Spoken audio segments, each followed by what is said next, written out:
Welcome back to the SportsMax Zone. Well, what have we here? The shooting of Jacob Blake in Kenosha, Wisconsin, has sparked riots in that part of the city.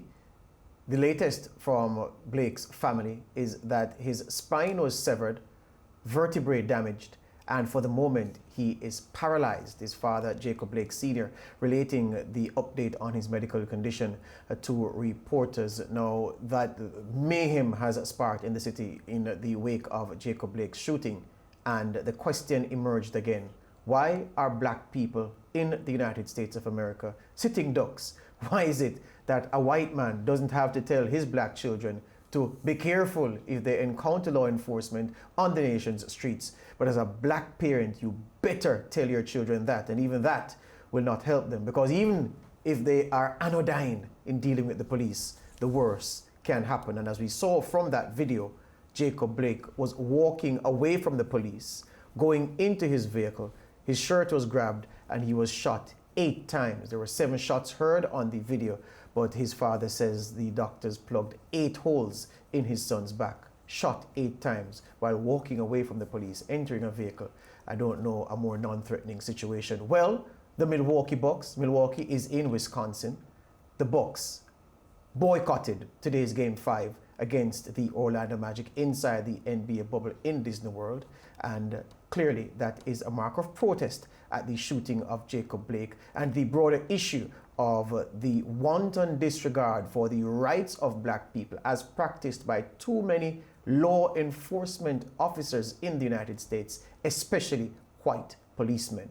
Well, the Bucks' action forced the hand of the NBA because there were no Bucks, so there could have been no Bucks versus Magic. This is the statement that Adam Silver's team issued swiftly. It says, the NBA and the NBA Players Association today announced that in light of the Bucks' decision to not take the floor for Game 5 against the Orlando Magic, today's 3 games, Bucks, Magic, Houston Rockets, Oklahoma City Thunder, and LA Lakers, Portland Trail Blazers, have been postponed. Game 5 of each series will be rescheduled. Now, this is a very important development, because the question is, if those boys involved in today's games did not take the floor, did not play, what is likely to happen between now and when the slate of games for Thursday are scheduled to be played? Will anything have happened to have convinced Kyrie Irving and the other leaders of the NBA Players Association and the players themselves to take the court in this short time, when the situation that led to today's protest is still continuing? Well, we asked Mikhail McLean, the former University of Houston man, to talk to us about what happened on Tuesday night's slate of games. But Mikhail, it's unfortunate that we have to be talking about this issue at this time. We're dragging into the political side of the basketball because the Bucks have taken an unprecedented course of action by deciding to boycott the games, forcing the NBA into an action that we've not seen the kind of before. What say you about the action taken by the Bucks? These trying times right now that we're going through, you just got to ask yourself, how many more? The whole reason behind a lot of NBA players refusing to play in the bubble early on was because of social injustice. I mean, you made a great point. As a black father, I'm a father. I have an almost 2-year-old, and I got to worry about when he grows up, I got to tell him what he has to do if he's followed by a cop. I got to tell him that he always got to keep both hands on the wheel and that he has to obey every order. I got to tell him never to panic in those situations. And the fact that I have to do that, and if I was a white father, I wouldn't have to do that, is concerning. The fact that we've lost George Floyd, Philando Castile, Sandra Bland, Tamir Rice, Breonna Taylor, Alton Sterling, Eric Garner, just to name a few. And this just continues to happen, and there's no accountability. So I just ask you, George, how many more people have to be killed for there to be a change? How many more people have to be killed for these cops to be held accountable? So I'm happy that the NBA is doing this. I'm happy that Chris Paul and the union made this decision to not play in these games. The Bucks did it first, but all other teams decided to follow suit. But until there's a change, someone has to be held accountable for all these things. I knew this day was coming and I knew the US would lead the way. What do I mean by that? For years, Mikhail, we've seen black footballers, especially in Britain, being subject to monkey chance. John Barnes famously spoke about his Watford days, banana flung on the field. He flicked it up with the heel, caught it, and tossed it back in the crowd. We saw Dani Alves, a then Barcelona player, away to Villarreal, a banana tossed onto the pitch while he was going to take a corner. Alves picked it up, ate it, took the corner and continued the game. Balotelli walking off the field in Italy in tears, and so many players being subject to monkey chance. Raheem Sterling at Chelsea in December last year. One of the things that I criticized the black footballers for, Mikhail, was that black footballers never came together and banded and said, you know what? The next time any player in black skin is subjected to monkey chance or racial abuse in any level, at any level of Britain's football pyramid, from the top level down to the 5th tier, which is how far it goes. Any black player subjected to that, we'll see all black players involved in games walking off the field. That didn't happen. It took the NBA, Kyrie Irving and the NBA Players Association and the players for the Bucks themselves to do something that has never been done before. How proud are you rather, of what these players have done today? Extremely proud. The one thing that the NBA does that the NFL doesn't do is that they listen to their players. At the end of the day, their players are the reason that they're making the money. Their players are the reason that people are tuning in to watch the game. So if their players aren't comfortable with something, they're willing to listen to their players, right? And the fact that those players are willing to stand up for what is right is what makes me extremely proud. You know, it just makes me just be a fan of the NBA even more, a fan of the leaders in the NBA, Chris Paul, LeBron James, Kyrie Irving. Because these are tough decisions to make. Because at the end of the day, they got to put food on the table to feed their families, and them sacrificing these games. Like, let's say they decide not to play for the rest of the playoffs, right? I'm assuming they won't get all of their money. But if they're willing to make that sacrifice and take that step forward so that we could have change in this world, that is the most important thing. The color of your skin should never be a reason for prejudice. But the fact that we've gone over this for the past 400 years and there's been no change just shows that we have to do something different. We can't continue to play. I think Donovan Mitchell made a quote, he said, how could you cheer for us during the games, but you can't support us when we have all these other different views? And you know, when politics becomes involved, it always becomes complicated. But you shouldn't hate somebody because of their color of skin. There's never any room for that. Jesus taught us to love. And the fact that people aren't following the Christian values that God taught us is just a shame. I hear people taking shots at club owners for not leading the charge in this regard. Yeah, I can take that point in some measure, because it is important for the leadership of the ball clubs to really make a significant statement in certain circumstances. I note what happened when the Clippers, the owner then, Donald Sterling, was involved in that issue with V. Stiviano, what he said about black people in those leaked recordings, and how the players then, Mikhail, didn't have the kind of networking to pull all of the views together and act in common accord. So it was fragmented, whether they should boycott, how it should be done. It couldn't have been done. Perhaps it is that it is good, Mikhail, that the players are in the bubble, because it is easier for you to go to the flat where those guys are staying and those other guys are staying and come together in a gym somewhere on the complex to say, look, this is what we're going to do. This is what we propose. This is what is likely to happen in terms of backlash. This is what we do in the next phase. I think the bubble works in a situation where perhaps if the players were in their normal circumstances, far flung across the USA, various cities during these playoffs, maybe you wouldn't have the cohesiveness of action that has brought this outturn today. I want to say that, but on May 25th, 2020, when a cop kneeled on George Floyd's neck for 8 minutes and 30 seconds, or 9 minutes and 30 seconds, that is when the world changed. Everything changed that day. And George Floyd's daughter said, my daddy's going to change the world, and he changed the world. I think after that happened, it really, really opened up everybody's eyes, right? All of our eyes included. But the NBA players, like I said, when they went to the bubble, they got their names on the back of the stuff, says, how many more? Standing up for justice, equality, all of these different quotes on the back of their jerseys. So the fact that they came to the bubble with this idea that they're going to make a change in the world with all the injustice that's going on, and it continues to happen while they're in the bubble, it just shows that their efforts aren't enough. So now they're saying, okay, if the names in the back of our jerseys isn't enough, if all of these things we're doing is not enough, we'll just refuse to play. And maybe if we just stop the world and there's no sports for the next 24 hours, that'll make you listen a little bit more. And that might just change one person's opinion on how this whole thing should be done, you know? So I think that them in the bubble is good, but I really just think the power of a cell phone, just making a call, having a few Instagram posts, Snapchat posts to one another, and then just communicating was enough, you know? But I agree, George, just the fact that they're in the bubble, they're a lot closer. They can just go right outside in the patios. They can go hang out outside by the pool area and talk and network. So, you know what, that might have happened as well, but I agree, George. Do you think that the stance that the NBA is taking will cause other sporting organizations to stand in solidarity with them and, take similar stances? I would think yes, but the difference between the NBA, NFL, and all these other sports is that they have someone that listens, right? The person that's in charge, Adam Silver, he's a tremendous, tremendous leader. And he's a tremendous leader because he listens to the people under him. And he listens to them, and I don't want to call it a democracy, I don't want to bring politics into it, but he allows everybody to have an equal voice. And once he listens to it, he processes it, and he talks to everybody else and make a concerted effort to make a decision. The NFL and all these other organizations, it's more of a dictatorship, right? The NFL, if the owners and stuff said this is going to happen, those players are going to go on the field and they're going to play. And if they don't play, they're not going to get their money. The NBA players, they choose not to play, they still going to get their money because Adam Silver's going to be like, we're going to do whatever it takes to make a change happen. You know, so I don't think that's going to change other sporting organizations, but let's hope that this one step forward does make a change. Yeah, Mikhail, I'm trying to see how best to coin this question that I'm going to ask, because you touched on it just now about the sort of statement that will be made in the next few hours or over the next 24 hours with the cancellation of today's matches.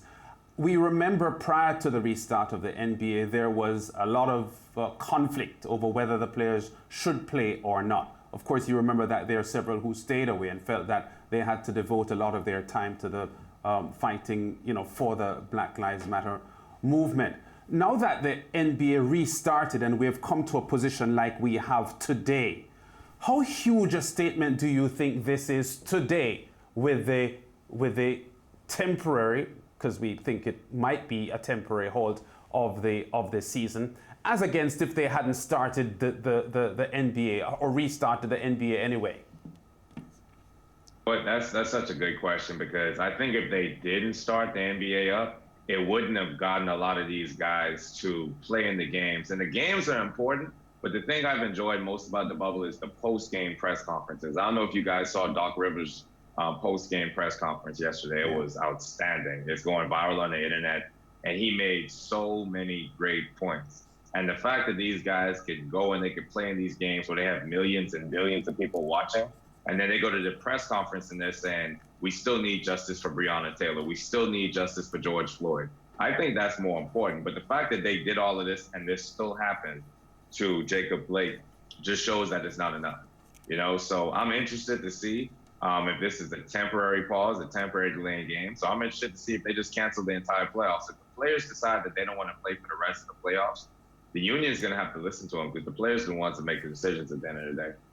Mikhail, then do you feel that that would have a massive effect and a positive effect? Because there's this thing about when you give somebody something they like and then they get accustomed to it, because the restart of the NBA, of course, has encouraged everybody to watch. Everybody looks at the NBA.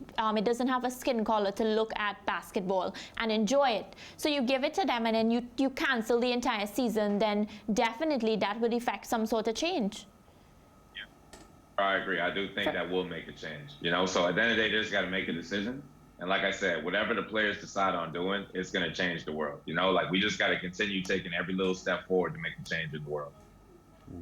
No one that we saw speaking publicly today, whether it was, any of the stakeholders or any of the journalists and broadcasters talking about this fluid story, which it is at the moment, had any clue as to how long this standoff is going to be. And of course, there is the question about whether there would be a restart or not. You are closer to the action than we are. How possible do you think it is that there could be, at the moment, that we are seeing the end of the NBA season for 2019-2020? Oh man, I'm really interested to see. I think it's really cool that Milwaukee got to be the team to make the decision. Like, okay, we're not going to play in these games. The fact that this happened in Kenosha, Wisconsin, and Milwaukee made the decision. So I think that's impressive. Realistically, I think that the NBA players feel as though they make more of a difference playing the games and continuing to speak up on these issues. So I would think that this is something temporary. Maybe they don't play today, maybe they don't play tomorrow, and then they get right back started on Saturday. So let's just wait and see, guys. Let's just keep our ears to the ground. Let's just hope for the best. But at the end of the day, we need change to happen. That's the most important thing. It doesn't matter who wins the championship. We need change in the world to happen with social injustice. Excellent. Mikhail, I want to thank you for your time. I'm very, very pleased. I've been a very staunch critic of athletes, not sportsmen and women, athletes who bank this huge reserve of political capital, of goodwill, and never use it for any purpose. These NBA boys have dipped into that account today, Mikhail, and are spending their political capital trying to influence change in the right way. And I'm very, very proud of them. And whatever happens from here, they have our support all the way away here in the Caribbean. Thank you for your time. We'll be talking about the action on the court hopefully very soon. That's Mikhail McLean. Before we go, you heard him reference the Doc Rivers interview. The man who has won the NBA already did so with Paul Pierce and Kevin Garnett's Boston Celtics. He's leading the LA Clippers this season, Doc Rivers. He had a son, Austin, who was a very good professional in his time. And he spoke about the issue of Jacob Blake and the broader issue of Black lives meaning nothing to so many in the United States. Donald Trump and all of them talking about fear. We're the ones getting killed.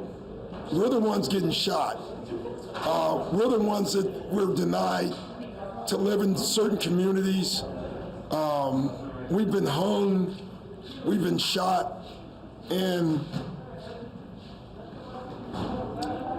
all you do is keep hearing about fear. It's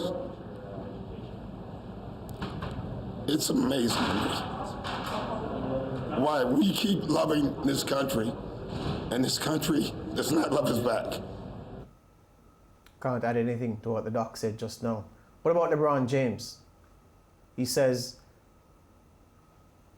you know, we bleeped the expletive. We demand change. Sick of it. That was posted at 3:37 p.m. in the United States. That would have been what? 4:37 p.m. in Jamaica or 2:37 p.m. in Jamaica? I think 2:37. Well, 3:37 is 3:37. Yeah. Same time. Same now. time. There you go. All right. And that's what he said. And I don't know. Look, many people are looking and say, well, if they play tomorrow, it means that today was a waste. No.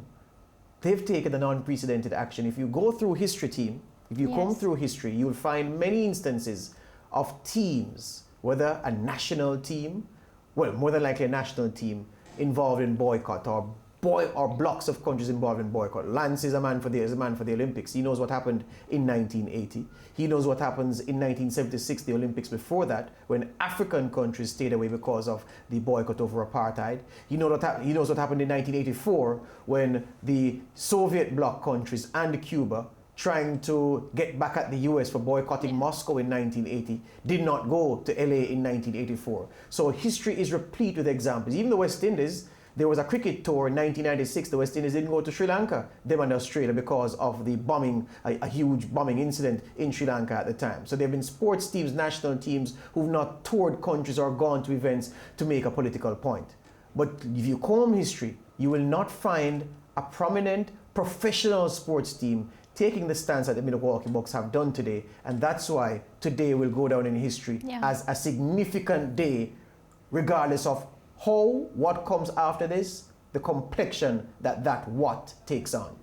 A statement has been made, definitely, George. And as you rightfully said, even if they play tomorrow, what they said today is that we are sick of this, we are tired of this, and it needs to stop. And if you listen to Doc Rivers last night in the post-game interview, he spoke for about 5 minutes with the same tone that we just saw him in a post-game interview, that he was expected to discuss the LA Clippers performance. And if you saw the emotion that came out from Doc Rivers and the coverage of that, you could almost sense that there was something pending here, because he spoke from his heart, he spoke very, very emotionally, and he touched some serious chords there. So coming out of the Doc Rivers pronouncements on Tuesday night, I can't say that I'm shocked about what has happened today. I'm not also, because I listened to Giannis and the way he spoke, because he was also very emotional, Lance, just like Doc. And he said that they were going to take a stance. He just didn't want to give it away. And I understand why he wouldn't have told us, because it would not have had the same effect when it gripped us today. We take a break. We come back with more.